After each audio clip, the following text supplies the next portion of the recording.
I don't know about you, but I'm suffering from some serious Mandalorian withdrawals. It's hard to know what to do with myself now that I have a break from thinking about Baby Yoda, but until the second season comes out, I guess I can start getting excited about all the great Marvel content coming to Disney+. One of those shows is Loki, and it seems like at least once a week we get a new tantalizing tidbit about what to expect. This time it's regarding a star who will be appearing alongside Tom Hiddleston, and all I have to say about that is wow.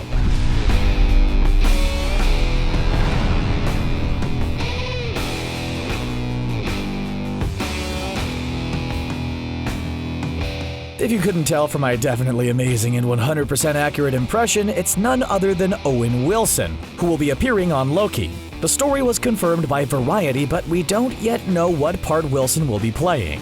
This won't be his first time taking part in a Disney production. He voiced Lightning McQueen in the Cars franchise. Yeah, I'm going to go ahead and say that whatever his role in Loki is, it's definitely going to be a step up from Cars. Or at least I hope to Odin it is. We all know Disney is great about giving us just enough tantalizing information about the Marvel Cinematic Universe to keep us coming back.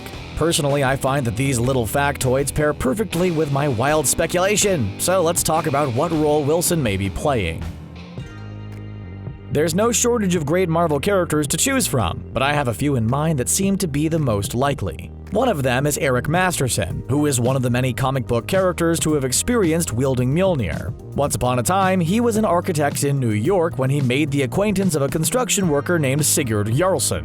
Based on that name, you probably already figured out that Sigurd is actually Thor in disguise. So I won't keep you in suspense. Yes, Eric unknowingly befriends the God of Thunder himself, but that's actually not the craziest thing to happen to him at work. Mongoose attacks the construction site he was visiting, and although Spider-Man showed up to save the day, Eric was wounded by a falling girder.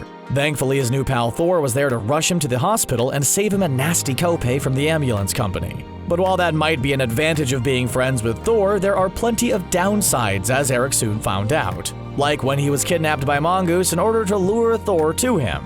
After some general comic book caliber craziness, Eric agrees to travel with Thor and help him as he battles and travels. That's kind of his thing if you haven't noticed by now. Unfortunately, Eric isn't quite a deity, so he suffers a fatal blow after lifting Mjolnir to strike Mongoose. Thor begs Odin to save him, but ends up learning an important "be careful what you wish for" lesson. Well, other than the even more important never trust Odin lesson. Odin did save Eric, but he merged him with Thor, which definitely didn't help Eric's personal or professional life. I know, how surprising. Eventually, Loki kidnapped Eric's son Kevin, and Thor ended up taking his life in response, which really made Odin angry. He banished Thor from Earth. But since he didn't want to leave the planet totally without a champion, he let Eric stay as the new Thor. He got all the powers of the God of Thunder, but was able to retain his own mind. But you know those Marvel comic characters, they're never gone for long. When Thor came back, Odin gave Eric an Uru mace called Thunderstrike, and Eric decided that name was so catchy he wanted to use it too. Eric Masterson seems like a solid pick for the Loki lineup, and there's one more reason I think he could be interesting. In the comics, his son Kevin eventually goes on to become the new Thunderstrike after receiving the mace from Steve Rogers. Since Steve has been in the habit of passing out weapons lately, and since we're going to be seeing some younger heroes like Kate Bishop in the MCU, then maybe we'll eventually get to see Kevin as Thunderstrike. Another top candidate for Owen Wilson's role is Dr. Donald Blake, who has also been the same person as Thor for a period of time. Listen, it's nice to be close with your friends, but sometimes Thor just takes things too far. You shouldn't actually become your friends, and much like Eric's story, Dawn's story also involves interference from Odin. There are few things Odin loves more than making his kids miserable, and to teach Thor a lesson, he sent him to Earth. So I guess you could say he ground him. Much like he did in the first Thor movie, he took away all of his powers and gave him a one-way ticket to our planet. But in the comics, he also wiped his memory and put his mind in the body of medical student Donald Blake. For some reason, the idea of Thor going to medical school is actually crazier than anything we've seen him do in the MCU. But he managed to graduate and start a private surgical practice. But Donald Blake wasn't just a body for Thor to inhabit. He eventually became a separate entity. He's also been depicted as a doctor who just happened to be able to channel the God of Thunder in Journey into Mystery number 83. Since Jane Foster is going to be taking on the role of Mighty Thor in Love and Thunder, maybe we'll get to see some other versions of Thor, like Donald Blake and Eric Masterson. After all, we all know that Loki has some unresolved issues with his brother. Let's not forget that the Loki in this show is the one straight from the Avengers. He never went back to help out Thor and the Asgardians during Ragnarok, or gave up the Space Stone to save Thor during Infinity War.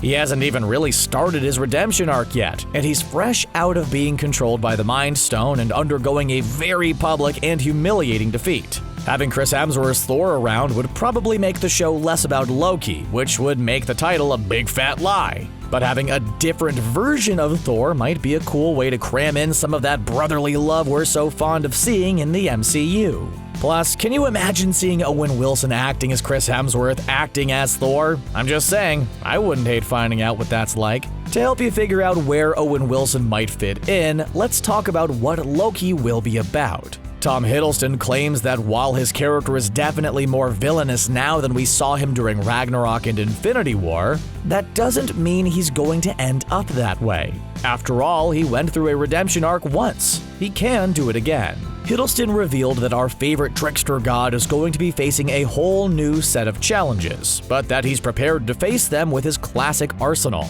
namely his intelligence, mischief, and magic. Hiddleston also mentioned his treachery as one of his gifts, but whether that's a good thing or a bad thing probably depends on who you ask. I'm pretty sure his brother Thor could do with a little bit less of Loki's treachery.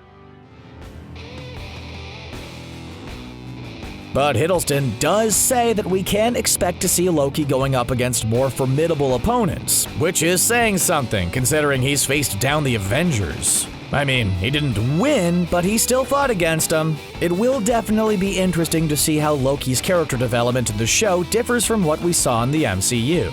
According to Hiddleston, the one question on everyone's mind after Avengers Endgame is where did Loki go? And I have to admit the thought might have crossed my mind a couple 100,000 times. But he claims the new series will answer that question, and that he ends up visiting a number of places. So basically, he's a god who can travel through time and space. That really doesn't help narrow down what this show is going to be about. Besides Hiddleston and Wilson, there's another member of the cast fans are interested in. British actress Sophia Di Martino has been cast in an undisclosed role. Although there are tons of possibilities, there are rumors that she'll be taking on the role of Loki. No, she's not going to be a stand-in for Hiddleston, but she could be a female Loki. After all, we're going to have a female Thor soon, and there is a strong comic book precedent for this. In addition to being a brother-biting snake on occasion, Loki's also been reborn as a child and as a woman. Following Ragnarok, Thor went on a quest to track down the remaining Asgardians, only to discover that Loki had discovered most of them first. Oh, and that he had been reborn as a woman. That's a pretty important detail. This body was supposed to be meant for Sif, who is Thor's love interest in the comic books, and who has been missing from the MCU for way too long. Loki takes the form meant for Sif, so she ends up being trapped in the body of a terminally ill elderly woman. Classic Loki. What a little trickster. But just because Loki had a new look doesn't mean he wasn't up to the same old tricks. He collaborated with Dr. Doom and the Cabal in order to torment his brother Thor and the rest of the Avengers. Eventually, Loki ended up back in his male form, but he's been known to switch back and forth from time to time. If you think that's weird, just remember that in the original mythology, he once transformed into a female horse and gave birth to an 8-legged horse. Yeah, I love a good myth as much as the next person, but I have a feeling Disney's going to leave that part out. Although I don't see them making Loki going full-on horse mom, I wouldn't be surprised if they incorporate newer takes on the character. The young adult novel, Loki, Where Mischief Lies, written by Mackenzie Lee, presents the character as pansexual and gender fluid.